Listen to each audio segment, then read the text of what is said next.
सानू आज बहुत खुश थी क्योंकि आज उसका जन्मदिन था। सानू बहुत बेसब्री से अपने गिफ्ट का इंतजार कर रही थी।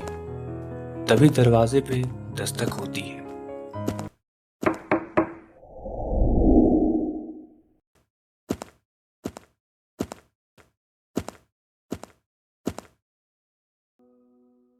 मम्मी पापा कितनी देर कर दी आप लोगों ने। मैं कब से आपका इंतजार कर रही थी। हाँ हाँ मेरी गुड़िया, तुम्हारी गिफ्ट लेने में थोड़ी देर हो गई। तो लाओ मेरा गिफ्ट। पापा क्या लाए हो। पहले हमें अंदर तो आने दो।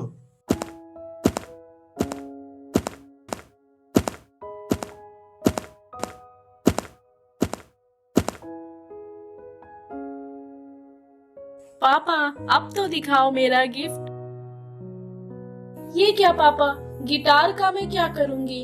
आपने तो मुझसे कहा था कि मैं तुम्हें अपने बर्थडे पर बड़ा सा टेडी बियर दूंगा।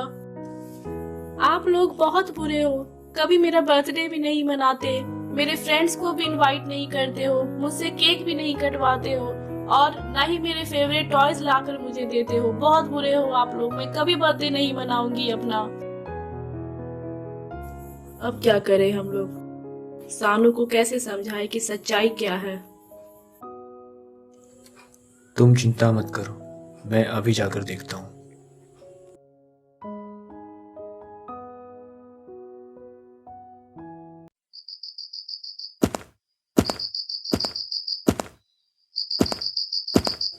सानू को समझ नहीं आ रहा था कि आखिर उसके मम्मी पापा कभी उसका जन्मदिन क्यों नहीं मनाते हैं।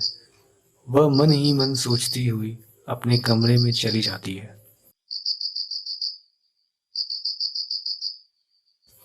अरे सानू, तुम तो अपने गिफ्ट को नीचे हॉल में ही छोड़ आई थी।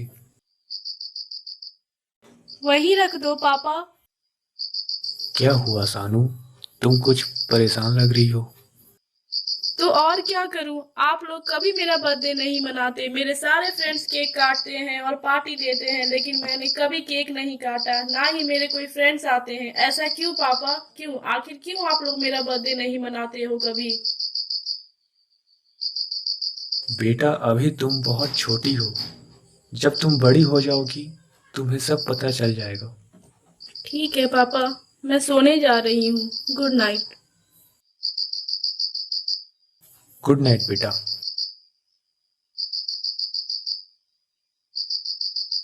सानू को अब भी यही जानना था कि आखिर केक काटने से क्या परेशानी है मम्मी पापा को। सानू ये सोचते सोचते सो जाती है।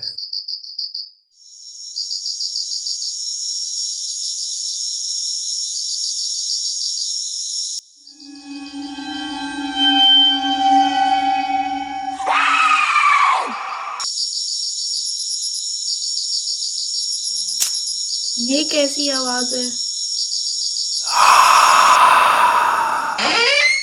कौन, कौन है।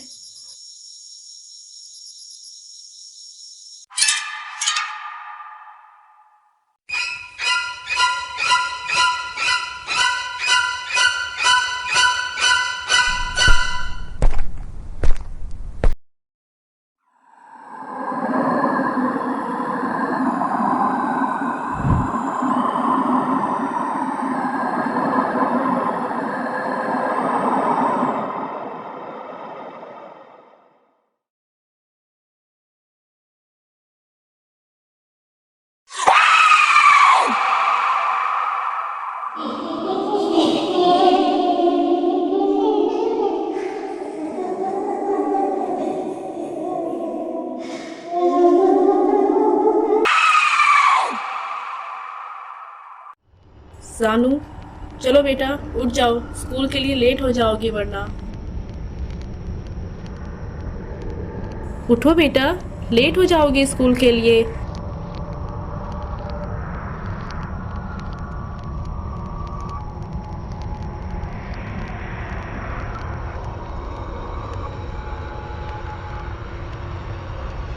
मुझे नहीं जाना है स्कूल।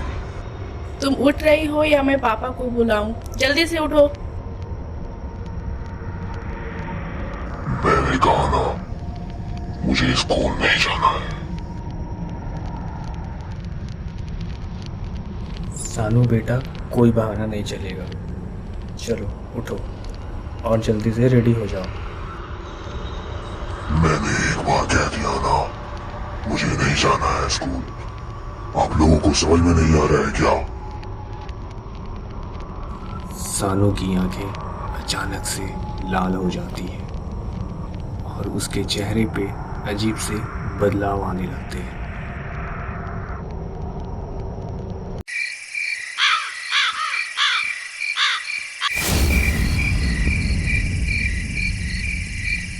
उस रात के बाद से सानू के बर्ताव कुछ अजीब से थे।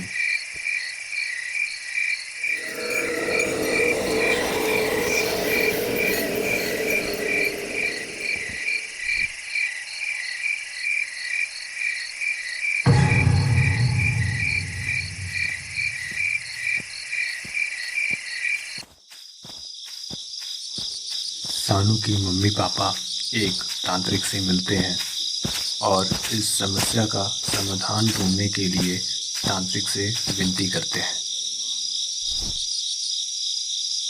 ये घर श्रापित है। मैंने कहा था यहाँ कोई भी खुशियाँ नहीं मनाएगा। मेरे मना करने के बावजूद यहाँ किसी बात का जश्न मनाया गया है, तभी ये आत्मा वापस जागी है।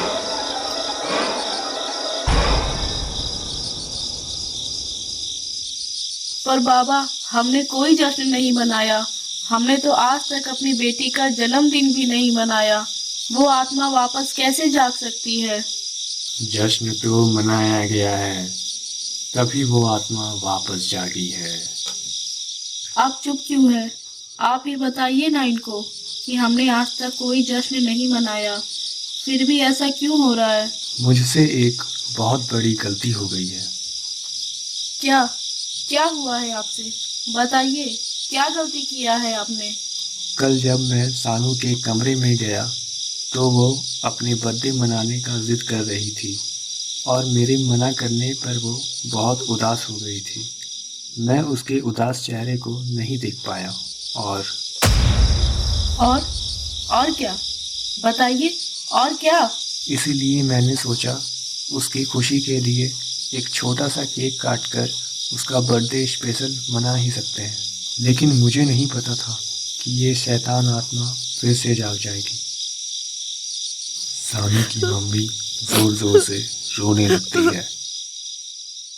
बाबा, कृपया कर हमारी मदद करें। मेरी बेटी को बचा लो बाबा। मैं नहीं जी पाऊंगी उसके बिना। सानू के मम्मी पापा तांत्रिक को लेके घर आते हैं।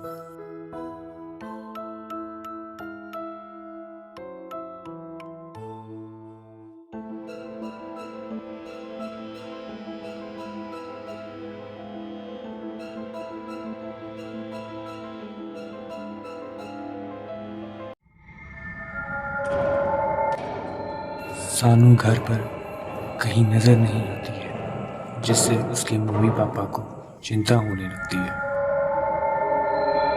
पूरे घर में ढूंढने के बाद वो लोग गार्डन में आते हैं और देखते हैं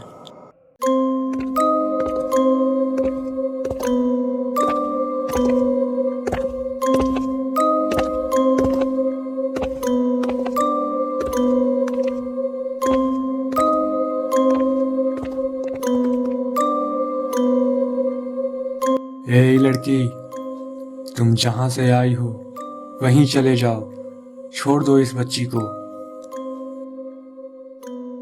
इतना सुनते ही सानू की गतिविधियां थम सी जाती है और वो खड़ी होकर बाहर की तरफ भागने लगती है।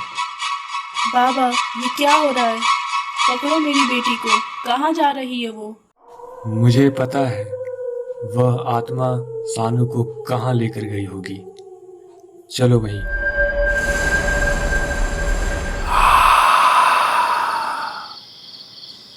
तांत्रिक सानू के मम्मी पापा को उसी हवेली की तरफ लेकर आते हैं जहाँ से आखिरी सफर की शुरुआत हुई थी। फिर तांत्रिक उन्हें सारी सच्चाई बताता है। 85 साल पहले इस हवेली में एक राजा रहा करते थे, जिनकी एक छोटी सी बेटी थी। राजकुमारी बहुत ही सुंदर और चंचल स्वभाव की थी। जब वह 13 वर्ष की हुई, उसके जन्मदिन पर पूरे शहर में उत्सव का माहौल था। सभी लोग जश्न मना रहे थे। शाम को हवेली में जन्मदिन मनाने का कार्यक्रम था। उसी शाम हवेली में हादसा हो जाता है, जिसके वजह से पूरी हवेली में भीषण आग लग जाती है। चारों तरफ अफरा तफरी मच जाती है। सभी लोग जान बचाकर भाग जाते हैं, लेकिन नन्ही राजकुमारी अंदर ही फंस जाती है और वो आग के चपेट में आ जाती है, जिसके कारणवश उसे अपनी जान से हाथ धोना पड़ता है। तभी से माना जाता है कि उस राजकुमारी की आत्मा इस पूरे शहर में भटक रही है और इस शहर में या इस हवेली के आसपास कोई भी अगर जश्न मनाता है तो वो आत्मा साथ ही ले जाती है। तभी से इस हवेली के आसपास जो भी आता है और जश्न मनाता है तो वो सफ़र उसके लिए आखिरी सफ़र होता है।